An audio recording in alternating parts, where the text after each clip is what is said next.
پڑھا لکھا انسان دنیا میں کتنا ضروری ہے، آئیے دیکھتے ہیں۔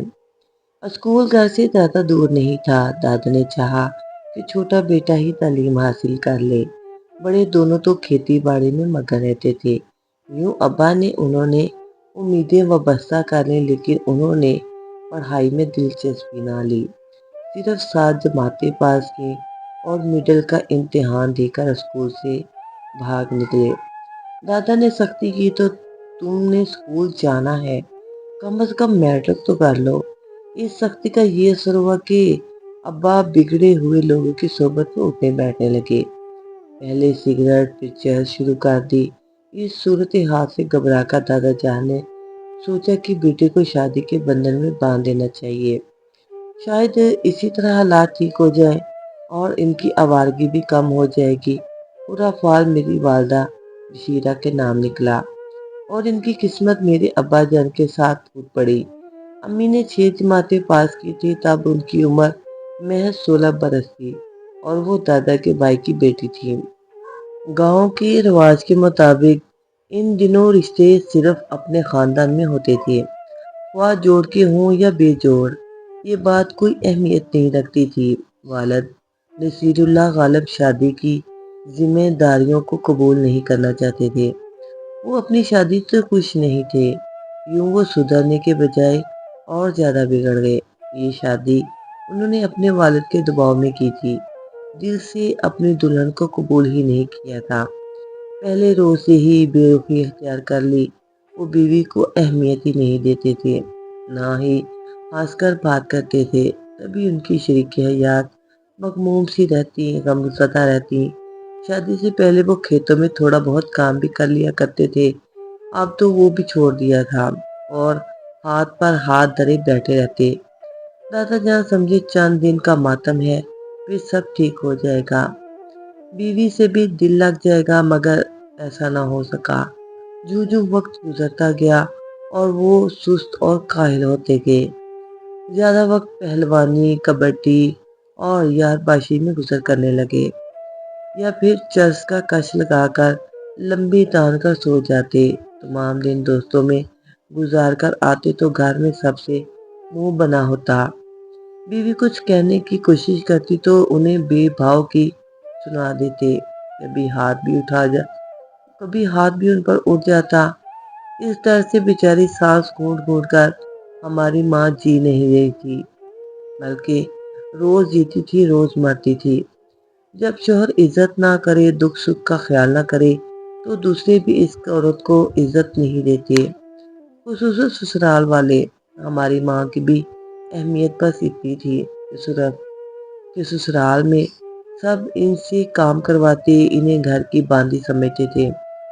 وہ خاموشی سے کام کرتی، منہ سے ایک لفظ نہ نکالتی۔ اللہ کریم نے سال کے سال ان کی گود میں بچے بھی ڈالنے شروع کر دیے۔ تو اولاد کے بوجھ تلے دبتی چلی گئی۔ جب تک دادا دادی حیات تھے وہ ہمارا کچھ خیال کر لیتے تھے، ان کے بعد ماں تو بالکل بے آسرا ہو گئی، کیونکہ جس عورت کا شوہر ساتھ نہ دے اس کی اولاد دوسروں کے رحم و کرم پر پلتی ہے، اور دوسروں کے ٹکڑوں پر پلنے والوں کا جو حال ہوتا ہے وہی ہمارا بھی ہونے والا تھا۔ ماں تمام دن بھر گھر اور کھیتوں میں کام کرتی، چارہ کاٹ کر لاتی، دودھ دوہتی، مکھن نکال کر گھی بناتی، جو ہمارے چچا شہر لے جا کر فروخت کر دیا کرتے تھے۔ شہر میں فروخت کرنے کو امی چٹائیاں چنگیریں تک بنتی تھیں، تاکہ خرچہ کسی اور سے زیادہ نہ مانگنا پڑے۔ گندم، دودھ اور سبزیاں وغیرہ گھر کی ہوتی تھی، پھر بھی کپڑوں کے لیے، جوتوں کے لیے، صابن تیل کے لیے رقم درکار ہوتی تھی، اور ہمارے باپ کا تو یہ حال تھا کہ وہ چرس کا ایک سگریٹ پی کر جاڑے کی دھوپ میں چارپائی پر چادر اوڑھ کر سو جاتے تو شام کو اٹھتے۔ جب کھانا تیار ہو جانے پر اس کی خوشبو ان کی ناک میں جاتی، ہماری ماں اتنی محنت کے باوجود رقم جمع نہ کر پاتی، ہمیں ضرورت کی اشیاء کے لیے تایا چچا کی طرف دیکھنا پڑتا تھا۔ میرے والد کو یہ احساس بھی نہ تھا کہ ان کے بھائی کے بچے اسکول جاتے ہیں، اچھا کھاتے پہنتے ہیں، اور ان کے اپنے بچے اسکول کی وردی اور کتابوں کو ترستے ہیں۔ ہم تو بس اسی طرح ماں کی محنت پر جی رہے تھے۔ ان دنوں میری عمر صرف 12 سال تھی جب امی ٹی بی میں مبتلا ہو کر انتقال کر گئیں۔ ان کو تو ہر غم سے نجات مل گئی، مگر ہمارے دکھ دوگنے سے بھی بڑھ کر ہو گئے تھے۔ امی کو ہمہ وقت ہلکا ہلکا بخار رہتا، خشک کھانسی رہتی، مگر انہیں شہر کے اسپتال لے جانے کے تردد سے ہر کوئی بچتا رہا، یہاں تک کہ بیماری نے مکڑی کے جالے کی طرح ان کے وجود کو جکڑ لیا۔ آخر دم میں انہیں اسپتال لے جایا گیا، مگر اس ناتواں پنجر میں اب بچا ہی کیا تھا۔ تب بھی سب ملال کر رہے تھے، مگر اب پچھتائے کیا ہوت جب چڑیاں چگ گئیں کھیت۔ جب بچا ہی کچھ نہیں تھا تو بس رو ہی سکتے تھے نا۔ ہم 4 بچوں کو روتا دیکھ کر ابا بھی ہاتھ ملنے لگے کہ بچوں کو سنبھالنے والی، دن رات ان کی خدمت کرنے والی آنن فانن اس دنیا سے رخصت ہو گئی اور ساری ذمہ داری ابا پر آ پڑی۔ تب والد صاحب زندگی میں پہلی بار واقعی پریشان دکھائی دینے لگے۔ تائی اور چچی نے ہمیں اپنے ساتھ رکھنے سے صاف انکار کر دیا۔ کوئی چارہ نہ پا کر ابا نے ہم 4 بچوں کو اپنی بڑی بہن کے گھر پہنچا دیا۔ اب سب نے انہیں یہ مشورہ دیا کہ دوبارہ گھر بسا لو، ورنہ بچے یوں ہی در بدر رہیں گے۔ یہی مشورہ پھوپھو نے بھی دیا، کیونکہ ان کے بس میں نہیں تھا کہ 4 بچوں کی پرورش کریں، جبکہ ان کے اپنے بھی 6 بچے تھے۔ 4 اور 6 ملا کر ہم ٹوٹل 10 ہو گئے تھے۔ کبھی پھوپھو ہم سے پیار کرتی تو کبھی مار بھی دیتی تھی۔ اتنے سارے بچوں نے مل کر انہیں پاگل جو کر رکھا تھا۔ تاہم وقت گزرتا رہا، یہاں تک کہ ہم سب کافی سمجھدار ہو گئے اور اپنے آپ کو کسی حد تک سنبھالنے لگے۔ دادا جان کے ایک چچا زاد بھائی کمال دین تھے، جن کی زمین ہمارے دادا کی زمین کے قریب تھی۔ ان کی بیٹی فائزہ بہت ہی خوبصورت تھی اور والد صاحب کو تو پسند تھی، لیکن وہ عمر میں میرے والد سے 15 برس چھوٹی تھی۔ والد صاحب چاہتے تھے کہ اس لڑکی سے شادی کر لیں، لیکن اس کا باپ راضی نہیں تھا۔ دراصل وہ بے حد حسین لڑکی تھی اور اس کا باپ بیٹی کے بدلے وٹے سٹے میں رشتہ حاصل کر کے خود بھی شادی کرنا چاہتا تھا۔ والد صاحب نے پھوپھو سے کہا کہ اگر کمال دین بدلے میں رشتہ مانگ رہا ہے تو میں اپنی بیٹی شازیہ کا نکاح اس کے ساتھ کرنے پر تیار ہوں۔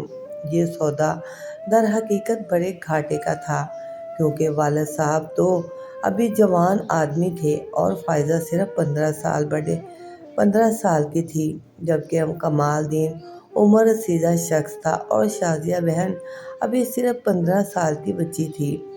والد صاحب کو اپنی خواہش عزیز تھی، لہٰذا انہوں نے یہ سودا منظور کر لیا، کیونکہ گھاٹا انہیں نہیں بلکہ شازیہ کو ہو رہا تھا۔ یوں بیچاری شازیہ باپ کی خواہش کی خاطر 65 سالہ کمال دین کے نکاح میں دے دی گئی اور فائزہ ایک جھلملاتی پری کی مانند ہمارے ابا کے گھر آ گئی۔ نئی ماں کے آتے ہی پھوپھو نے ہمیں والد کے گھر واپس بھیج دیا، کیونکہ اب ہمیں روٹی پکا کر کھلانے والی آ گئی تھی۔ فائزہ اچھی لڑکی تھی، وہ ہم سے محبت بھی کرتی تھی اور ہمارا خیال بھی رکھتی تھی۔ وہ ہمارے لیے خوش نصیب ثابت ہوئی۔ اس سے شادی کے بعد ابا نے اب کھیتی باڑی میں دلچسپی لینا شروع کر دی اور اپنے حصے کی زمین بھائیوں سے الگ کر کے خود محنت کرنے لگے۔ اس طرح ہم کچھ آسودہ حال ہو گئے۔ کچھ عرصہ گزرا تو ابا نے سوچا کہ کھیتی باڑی میں سخت محنت درکار ہے، جو ان کے اب بس کی بات نہیں رہی۔ انہوں نے اپنے حصے کی زمین فروخت کرنے کا ارادہ کر لیا۔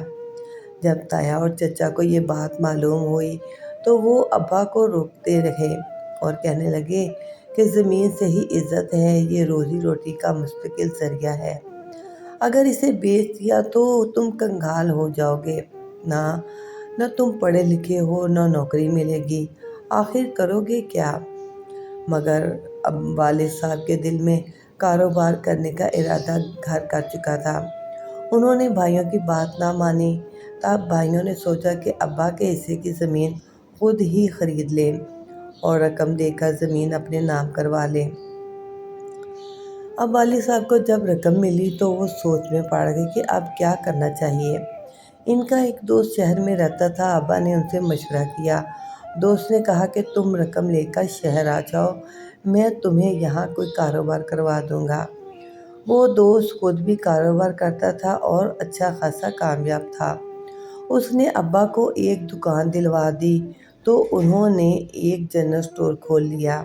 دکان اچھی چلنے لگی اور گھر کا گزارا بہتر ہو گیا۔ زندگی میں پہلی بار ہم نے سکھ کا سانس لیا، پیٹ بھر کر روٹی کھائی، کسی قسم کی مالی پریشانی اب نہیں رہی تھی۔ ابا اب سدھر چکے تھے، لیکن یہ سکھ میری پہلی ماں کے نصیب میں نہ تھا۔ فائزہ کی تقدیر اچھی نکلی، وہ واقعی قسمت کی دھنی ثابت ہوئی۔ خیر، یہ سب اپنا اپنا نصیب ہوتا ہے۔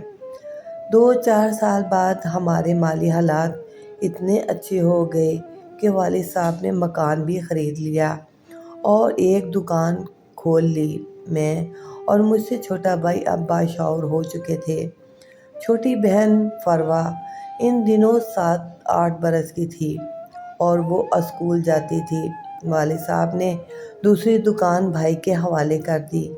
وہ اس کی شادی چچا کی بیٹی نعمہ سے کرنا چاہتے تھے۔ جن دنوں ہم بھائی کی شادی کے لیے گاؤں گئے ہوئے تھے، انہی دنوں میری بڑی بہن شازیہ کا خاوند کمال الدین چل بسا اور وہ بھری جوانی میں ہی بیوہ ہو گئی۔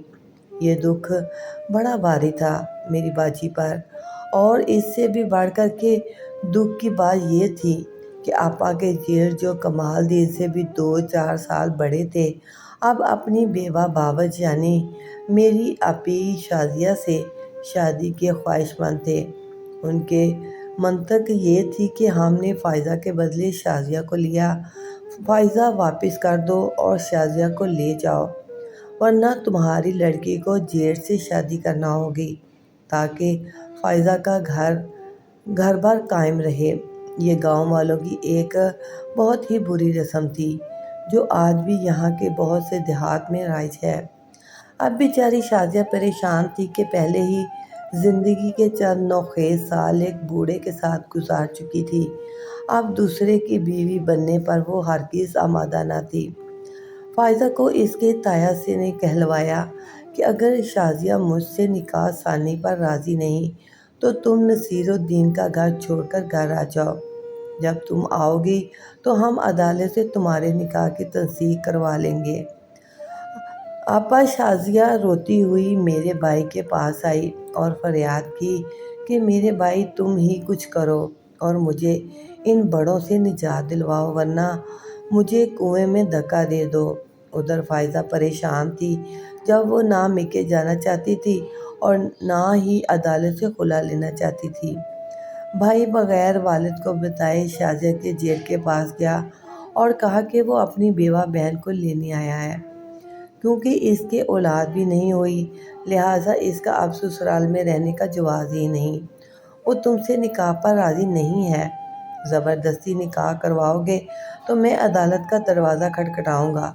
اور یہ بھی سن لو امی، فائزہ اب تمہارے گھر آنے پر راضی نہیں، وہ اپنا باپ یا گھر اجاڑنے والی عورت نہیں، وہ عدالت جا سکتی ہیں، اس سے تمہاری نہ صرف عزت مجروح ہوگی بلکہ مقدمے پر روپیہ بھی ضائع ہوگا۔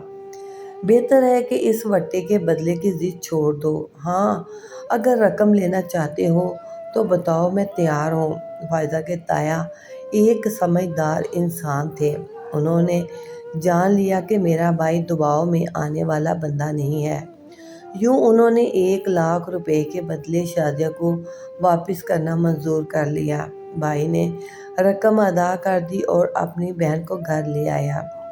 بھائی نے یہ کام ابا کے مشورے کیے بغیر کیا تھا، کیونکہ وہ جانتا تھا کہ 1 لاکھ دے کر بیٹی واپس میکے لانے پر ابا راضی نہیں ہوں گے۔ ان کا کہنا تھا کہ بیٹی تو کسی نہ کسی کو بیانی ہی ہوتی ہے، لیکن روپیہ بڑی مشکل سے کمایا جاتا ہے۔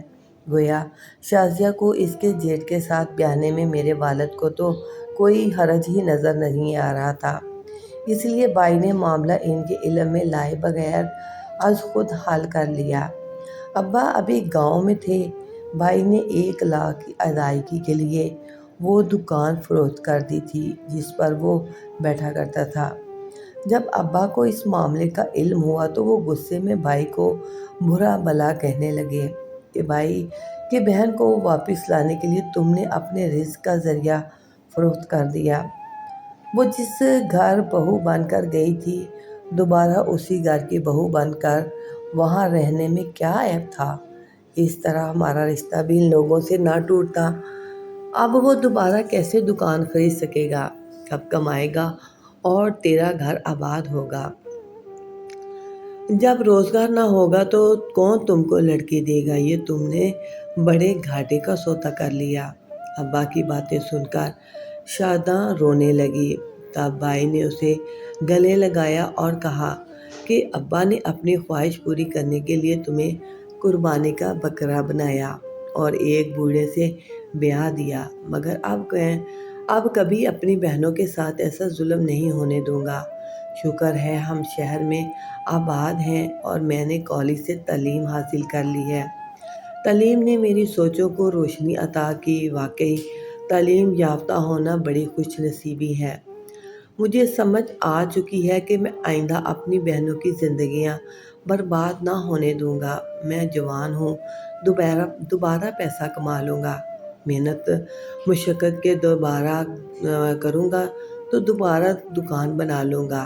اس نے ابا کو بھی تسلی دی کہ 1 لاکھ روپیہ تو کچھ رقم نہیں، تم 1 لاکھ پر روتے ہو، میں تم کو انشاءاللہ کئی لاکھ کما کر دوں گا۔